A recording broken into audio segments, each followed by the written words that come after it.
hope you all fine.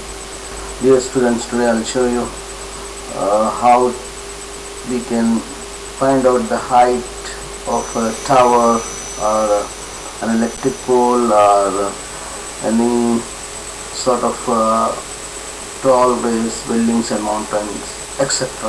Okay, very useful, and why trigonometry is important, applications of trigonometry. On that basis, I'm just going to show you two questions and solve, and so just be ready to watch my presentation. Of course, I made this one in PowerPoint, so let me just start the presentation. Before that, I'll just reduce my this size of my camera. Okay, now I'll just start this one. This is the first slide here. Just let me start this one.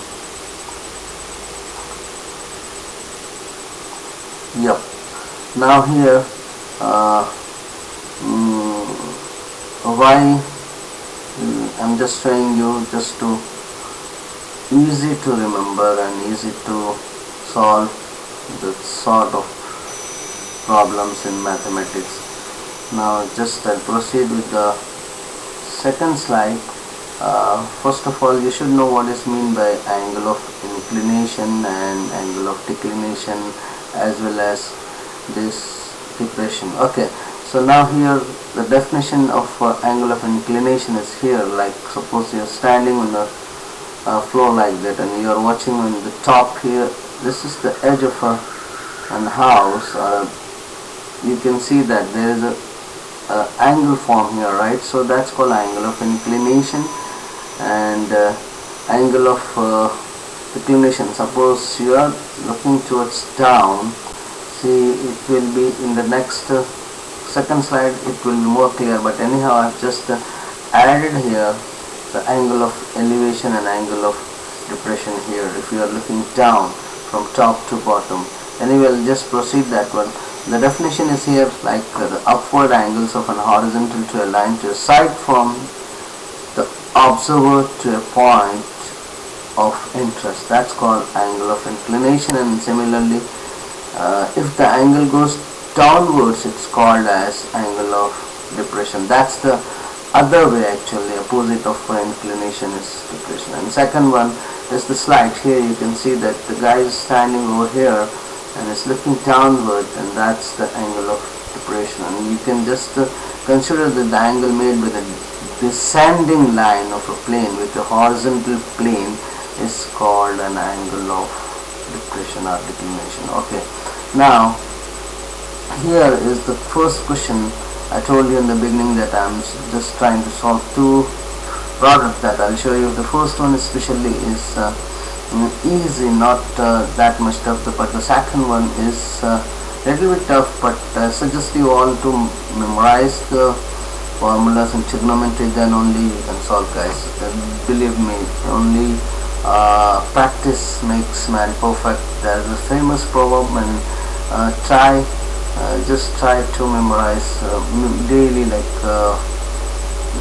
5 to 6 formulas in trigonometry, and you will get a good grip over it. Okay, anyway, the problem is here like that. The boy is standing and it's just watching an electric pole, the top or edge of an electric pole, and the angle of inclination here is 60 degree, and what is required is that from here to here the distance is 8 meters, and he needs to find the height of a pole.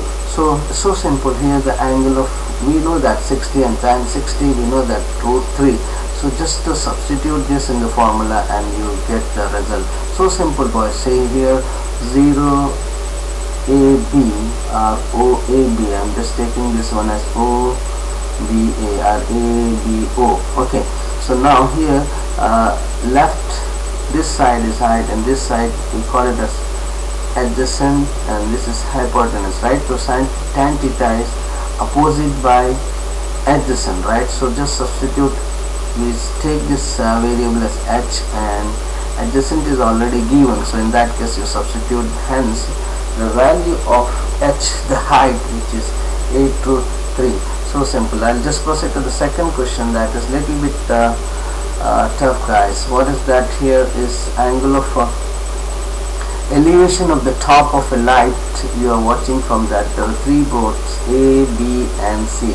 Concentrate here, guys, so that you can understand this. Okay, so now what will happen, these 3 boards are in a line, but you see the light, the angles formed here are A to A and 3A respectively. If the distance between the boards are like that, x here to here and here to here is y, and you need to just find the height of a what is that, lighthouse, you can say that, right? That's one. So now here the angle forms are, this one is 90 degree, which is Q, and PQ is your requirement that you need to find out the height, right, h, and this one is already given in the question itself. You consider this one as x. So here what we are doing here, tan 2a, what is that, starting from here, if you take this one, you are finding the angle of this one, QB. From here to here it will be like opposite by adjacent, right? This is opposite and this is adjacent. In that case you get the first equation is h is tan 2a. Similarly, if you consider this one, that the third one, 3a, that is also opposite by adjacent, right? So you get these 2 equations, and similarly the third one, which is tan a, from here to here you have to consider that. So now here the adjacent is you need to add all those 3, right? So here what will happen, QC plus BC plus x, since this is given, we just write this variable as QC and plus BC only, that's what, and we substitute that one. From these 2 equations, from first and second, we get after what you can just I'll just show you for the sake of your understanding purpose. This is the one, right? So now here first equation is here, right? Your h is by tan 2a, and h, second one is h by tan 3a, and the third one, see, if you just consider the BC here is nothing but QB minus QC, right? So you can just cancel this one, QC and QC, so that tan, what you get, that one is x plus QB, which is nothing but h plus tan a. So in that case what you get here, x plus h by tan 2a is h tan 2a. Boys, from here onwards is so simple. You, what is required, you just know that how to do the simplification. You just proceed it and you finally got the answer as h is equal to x into tan a into tan 2a by tan 2a minus tan a. I hope you understand. Once you just substitute, take out the LCM and compute left hand side and right hand side. I don't want you to just do this one. You can try this one, guys. Just take out the LCM this side and just cross multiply it, and finally you get it. So easy, so simple. And if you have further doubt, you can just contact me in my email address mohdabdulp60 at gmail.com. Thank you so much and have a nice day, and see you in the next clip. I'll just for your what I can say, you practice it, learn, and so that you get good score in your exams. Wish you good luck. The exams are going to start very soon, especially SA1, so all of you practice, guys. Thank you so much.